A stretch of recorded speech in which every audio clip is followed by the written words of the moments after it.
Hello YouTube, my name is Hugh Schwartz, and what I'm doing today is testing a broadhead, an expandable broadhead by Thorn. I was very intrigued by this design. I've been shooting expandable broadheads for decades, and I've harvested many big game animals with them, but the thing that intrigues me about the Thorn is that the blades are completely self-contained inside the ferrule of the broadhead.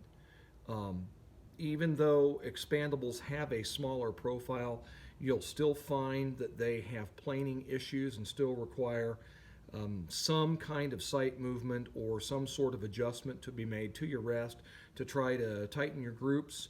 And I'm looking for something that's going to give me, again, that field point accuracy. And their statement on their website is that this thing flies exactly like a field point because there are no blades to plane. What happens is when the broadhead makes contact with the target, this plunger is pushed back and it sets in a keyway inside the broadhead here. It moves very, very easily. There is a small, appears to be silicone piece that you place inside the broadhead to lock the blades closed. It opens with very little pressure, and then as this plunger is pushed backwards, it deploys the blades, which then catch on hair, flesh, etc., and extend the blades out to their full cutting diameter. So the tip has a small chisel point, and then it has these catches designed on it to grab hair and flesh, which cause the pressure required to snap the little silicone piece right here. So that's how it works. Also, you can practice with your broadheads themselves by taking the small clip that comes with it and installing it underneath what they call their rip tip, and you can snap that in place, and that prevents the blades from deploying in the target. So a couple of things that I'm going to test today. Number one, I'm going to test accuracy. I want to see just how accurate these things are. Are they going to group with my field points? And the second thing that I'm going to test is, are they going to deploy? And so what I'm shooting at Matthews Verdicts at 60 pounds. My arrows weigh 385 grains, and I'm shooting right at 300 feet a second. That gives me 76 foot-pounds of kinetic energy, which is more than enough energy to harvest big game animals on this continent. What I'm going to be shooting at to determine blade deployment is I've actually taken an orange, as you can see here, and I've gone over to Hobby Lobby and bought some of this faux fur to simulate some sort of a small furry critter, like a rabbit. And I figure if the blades will deploy on something like this, then we should have no problem having these blades deploy on any kind of a big game animal.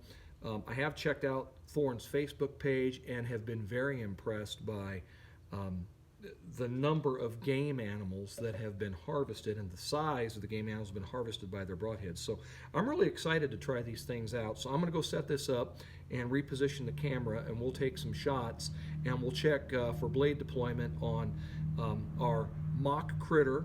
I'm also going to shoot at a piece of felt as well, felt wrapped around in orange, and we're going to see if that will cause the blades to deploy as well. So stay put.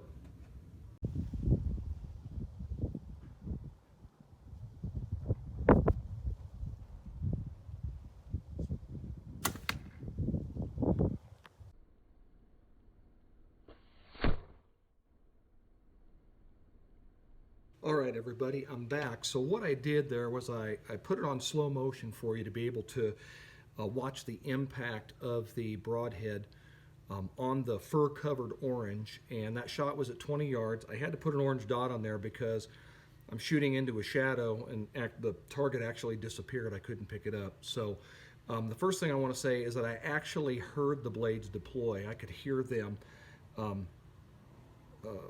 begin to cut when they hit, so I knew that it looked pretty good. So here's what we've got right now. So I'm going to go ahead and extract this, and we'll see what kind of damage we've got here. I'll go ahead and open this up.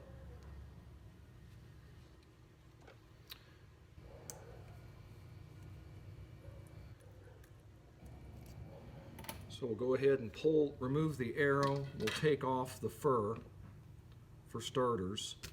And this was the side that it impacted over here by the dot, and this is where it exited. And if I spin that around, you can see that we've got a nice exit hole here. We also have a good entrance hole right here. And we're talking a target the size of an orange, you know, something very, very small having very little drag. And so we can see in the orange that we've actually got broadhead cuts in the orange. So that's looking very, very promising. On something as small as an orange, we're getting broadhead deployment, which is absolutely fabulous. So I'm excited about that these things appear that they're going to go ahead and open by catching the hide, catching the flesh on the critter that we're shooting at. That was actually the first shot that I took with those broadheads. I had sighted in my field points and they were good, and so this was kind of a let's trust their claims that this thing's going to fly just like a field point. And so again, 20 yards, you're not going to see a whole lot of difference. You will with a broadhead, a fixed blade broadhead, you'll see some good planing. But I figured at least with an expandable, it should be close, and I mean I hit it dead middle. So I mean it's really, really great. So I'm encouraged. So the next test we'll do the felt wrapped orange.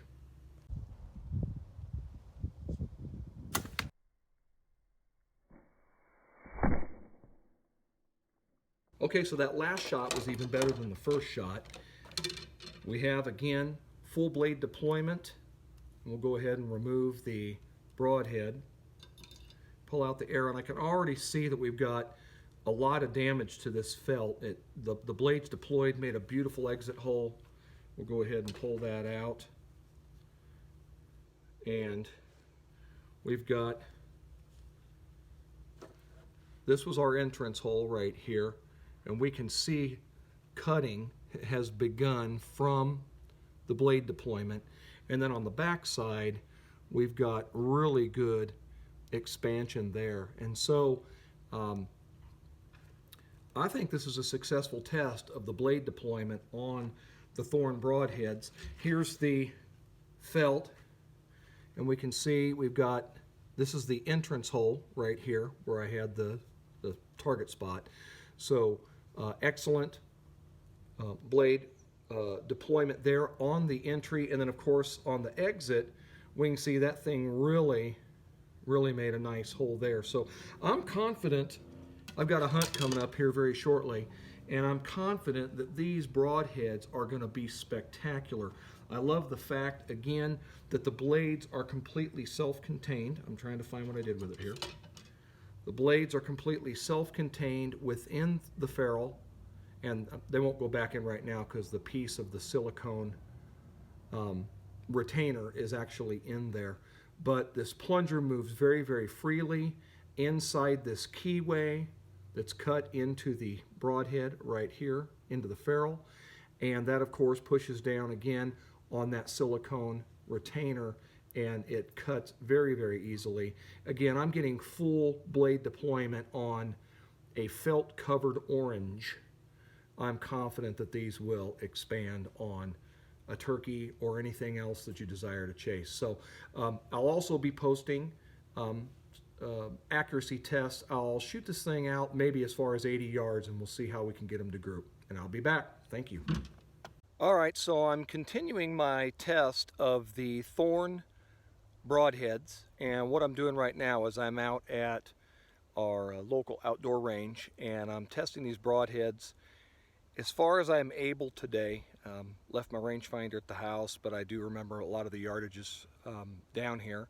So what I've just done is I've shot at 20 yards, and I'm not pursuing adjusting my sights per se.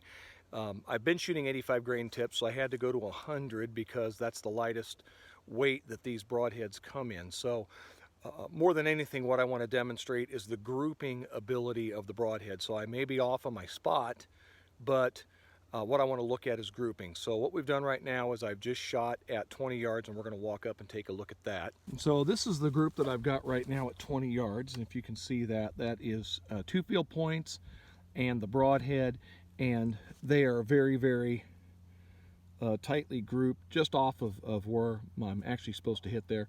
So this is a 20-yard group with 2 field points and 1 thorn broadhead. All right, so I just shot the thorn broadheads at 30 yards, and this is my group. A little bigger.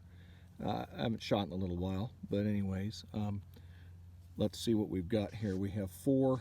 I've got 2 thorn broadheads and 2 field points in here, and I'm not sure which one's which, so excuse the motion here. We're going to try to figure out which one's which. So this is a field point right here. My 3 remaining ones here. This is a field point, and the 2 thorns are right here. So pretty good. I think it's just my motion, but as far as being as accurate as my field points, I would definitely say they are doing so. All right, so this is 40 yards, thorn broadheads and field points, and we've got 4 arrows here. That just lost my sticker, but these are 4 broadheads, or I'm sorry, 2 thorn broadheads and 2 field points at 40 yards. So not too bad for a guy that hasn't thrown some arrows in a while. Definitely liking what I'm seeing. Thank you everybody for watching that video that I assembled regarding the performance of the Thorn Rift broadheads.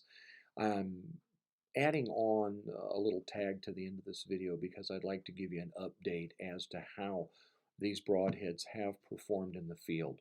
Originally, I shot that footage in November of 2019, getting ready for a hunt that I had coming up in late December, early January of 2020. And as you can see in the attached photos, I have had an extreme amount of success with the thorn broadheads. Everything pictured has been harvested with a thorn broadhead, from distances varying from 20 yards to 60 yards.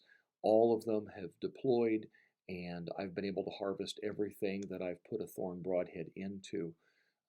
Thorn broadheads continue to remain in my quiver, and I hope, based upon the evidence that you've seen in this video, that you yourselves will decide to give thorn broadheads a try. Thank you for watching this video. Hopefully you'll see some more soon, and God bless you all.